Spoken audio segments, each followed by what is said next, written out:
la Coupe d'Afrique des Nations Lions yi moom macha allah tey sax dama ne woon damay sol maillot équipe nationale quoi foofu ma la moo tax sol ma ko mais tey moom dama ne woon tey équipe nationale lay sol parce que vraiment xale yi les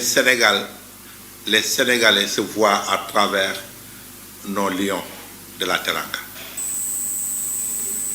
Les Sénégalais se retrouvent parce que quand on défend un drapeau,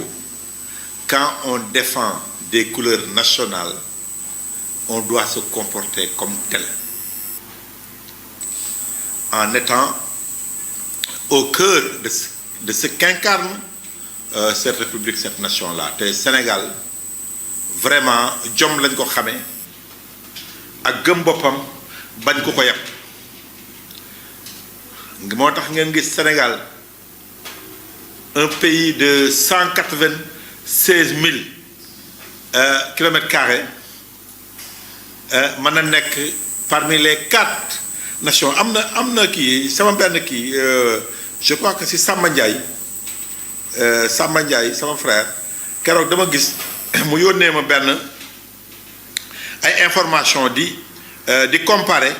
les 4 nations qui sont en demi-finale c'est très important loolu xam naa ko yónnee xale yi sax ñu kii gis nga ñun Sénégal on est 4 ma yónnee la ko ndeya voilà dañu comparer les 4 pays yi nga xamee ni ñoo nekk demi-finale leur superficie le nombre de population le nombre d'habitants ñaata population fa nekk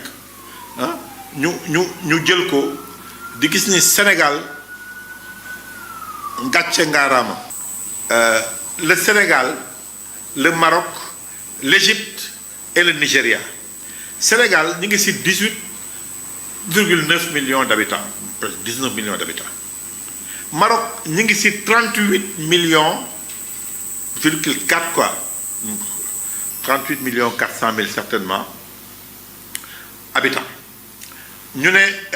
Égypte ñu ngi ci 118 millions 37 habitants ñu ne la Nigeria ñu ngi ci 237,5 millions d'habitants kon xam ngeen ni Sénégal 18,9 millions d'habitants ña ko jege Maroc sax la jege te Maroc mi ngi ci 38 millions d'habitants 2 fois plus sinon sax que le Sénégal superficie ñu ne Sénégal wax naa ne ko léegi mi ngi ci 196 722 kilomètres carrés ñu ne la Maroc mi ngi ci 446 550 kilomètres carrés ñu ne ñi ngi ci Égypte mi ngi ci 1 million et quelques de kilomètres carrés ñu ne la Nigeria ñi ngi ci 923 000 quelques kilomètres carrés est-ce que comprendre ngeen loolu jarul xeeb bon après ñu def le PIB par habitant et tout ça bon bref yooyu sans être là-bas c'est vrai mën nañu ko jël 1921 par habitant pour le Sénégal 4767 par habitant pour le Maroc ñu ne la 3191 par habitant pour l'Égypte et ñu ne la 1200 pour le Nigeria par habitant xam nga loolu li ma bëgg a wax mooy que ni Sénégal dafa am vécu bu ñu yemul ci cadre football rek mais football sax dafa am liggéey boo xamee ni les Sénégalais en un moment donné ils sont conscients en tout cas nos dirigeants que sport football du lu ñuy xeeb du lu ñuy néewal doole et vraiment les moyens dañ ko seetlu à partir de 2000 à partir de 2000 vraiment bon parti socialiste def na lañ ca man mais avec des difficultés gis ngeen mais bi Abdoulaye Wade ñëwee ngeen gis ni l'avion présidentiel dañ ko mettre à la disposition des lions du football ba ngay gis les premiers résultats 2000 2002 jëm kaw kon mais nos dirigeants également sportifs nga xam ne liggéey nañu liggéey bu am solo mais man dama bëgg a dem au-delà moo tax di ngeen CAN Maroc bi pardon dafa am lu muy firnde si képp koo xam ne yaa ngi seetaan football. C'est pas pour rien que nga gis toutes les stars originaires d'un pays africain ñëw wane seen bopp di wane ni moi je suis marocain comme Jamel Debbouze ngeen gis ko mu ñëw gis ngeen Liliane Thuram Mbappé je veux dire gis ngeen ko mu ñëw seet si non seulement xaritam Hakimi du jeu Maroc waaye nag ñëpp xam nañ tamit voilà côté yaayam marocain la n'est-ce pas nga gis ni les artistes Youssoufa du Congo ngeen gis Sénégal kon ba dégg ngeen barki démb mi ngi naan bu Lions yi gagné la CAN da leen di defal benn concert ak fu ñu ko mën a bëggee ngeen gis ni ñu mel ni ay Bafimbi Gomis qui a joué pour la France mais gis ngeen ko ci wetu Pape Thiaw gis ngeen ñu mel ni Mamadou Niang ak ñëpp au-delà de ñoom El Hadj Diouf ñoom Fadiga yooyu yëpp nga xam ne ñoom Sénégal lañu yàgg nekk la leen xamee mais gars yi vous posez pas la question à savoir pour lan ñi nga xam ne nekkuñu dans le monde du sport ils sont dans la culture wala feneen nga gis leen ñuy reconnaître ci seen nation ci seen drapeau ci seen dëkk à travers le football. loolu ça veut dire que football nekkatul football rek c'est pas pour rien que nga gis Trump toute la diplomatie qui entoure la coupe du monde bi nga xam ne États-Unis moo ko war a organiser dans quelques mois c'est pas pour rien nga gisee Qatar xeex ba organiser à Doha la coupe du monde alors que c'est pas un pays de football mais ñoom ils ont vu que la FIFA représente une influence en tout cas beaucoup plus accrue que sax booy xool Nations Unies ah oui Nations Unies bi nga xam ne dañ fay mbëkkante pour le truc des nations là le concert des nations lu fay am foofu la léegi la FIFA en tout cas les rencontres de football international dafa nekk des tribunes yoo xamee ni dëkk bu nekk mën nga ci wane sa diplomatie moo tax nga gis ku ci sa dëkk di wane jàmbaar rek da ngay daw pour wan àdduna ni moi je suis fier d'être sénégalais moi je suis fier d'être congolais moi je suis fier d'être marocain kon le football transcende les jeux yi ngeen di wax ak tout c'est vrai tout l'argent qui gravite autour mais nag léegi dafa nekk diplomatie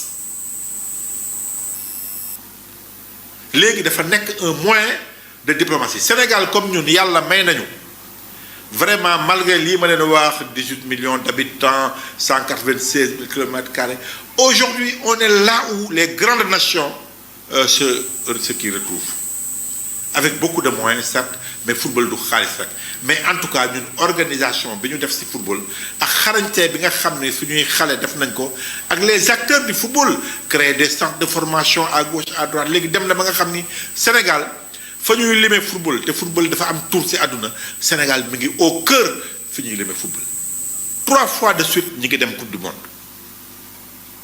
nga xam ni pendant 1 mois et quelques actualité internationale bépp ça va tourner autour de la coupe du monde de football Sénégal day dem foofu léegi la ma ciy jàngat du constat rek pour yam ci pour man des pays africains tourisme bi ñuy jël bëgg koo def moyen benn mamelle de notre économie le football dafa war a nekk dañoo war a repenser pour man notre manière d'investir dans le football gis nga le ministère des sports pour man il n'est plus question ñuy jël li nga xam ne dañoo yaakaar ni c'est de la distraction c'est du divertissement sport culture leen boole avec toute l'importance bi culture am bi football pour man déjà comme sport lay wax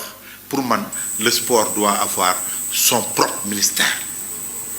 ñu jox ko les moyens nécessaires et le ministre des sports pour man dafa war a nekk au même titre que le ministre des Affaires étrangères c'est pas pour rien nga gis ni fu mel ni Barcelone nga gis Congo RDC di def visite RDC si maillot yi nga xamee ni sous-vêtement wu Barcelone ñu koy def gis ngeen au niveau de la Premier League visite Rwanda Kagame di promouvoir dëkkam le tourisme de son pays à travers le football mais ñun yàlla may nañu aujourd'hui am nañu ay kàngam ci football ñi ngi yegg fépp ñi ngi ñuy bàyyi xel à travers notre équipe nationale de football à travers les lions de la Teranga pour ñun pour man mën nañ ci jaayee la diplomatie sénégalaise am na nag les experts de l'économie du sport ñoom professeur Sakho ak ñoom ñëpp les journalistes Ablaye Thiam moi je crois que ces réflexions là devraient avoir lieu pour que le football qu'on le voit pas uniquement le sport comme benn divertissement que xale yi macha allah ñu ngi siy gagné mais comment notre économie peut à travers le sport dund bu baax a baax à travers le sport te loolu basket bi am nañ ci lu am solo man loolu laa gis Sénégal on a gagné beaucoup de trophées malheureusement wàññeeku noonu nañu gën a investir ci basket bi teg fa ñoo xam ni on va recommencer en tout cas ñu commencer gagné waat les trophées yi ñuy gagné ci basket féminin comme masculin loolu man pour man ça doit être un objectif pour ce ministère là mu nekk au cœur du ministère du sport la lutte xam ni la lutte avec frappe nga xam ni suñu xalaatu bopp la ñoo ko moom la lutte avec frappe war nañ ko gën a jaay benn moment commencé woon na génn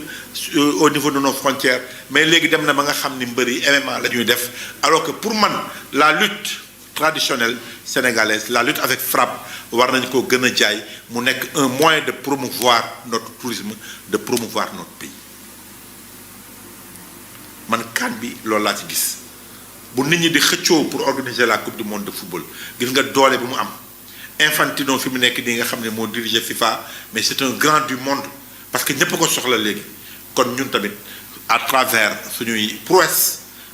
dans le football on doit maintenant pouvoir vendre notre pays à travers le football le basket et la lutte ñu repenser notre manière de gérer notre sport en général loolu voilà dinañ amaat yeneen occasion wax ci mais vraiment di ñaanal gaynde yi ñu indi deuxième étoile waaw Sadio Mané ñëpp nee nañ moom la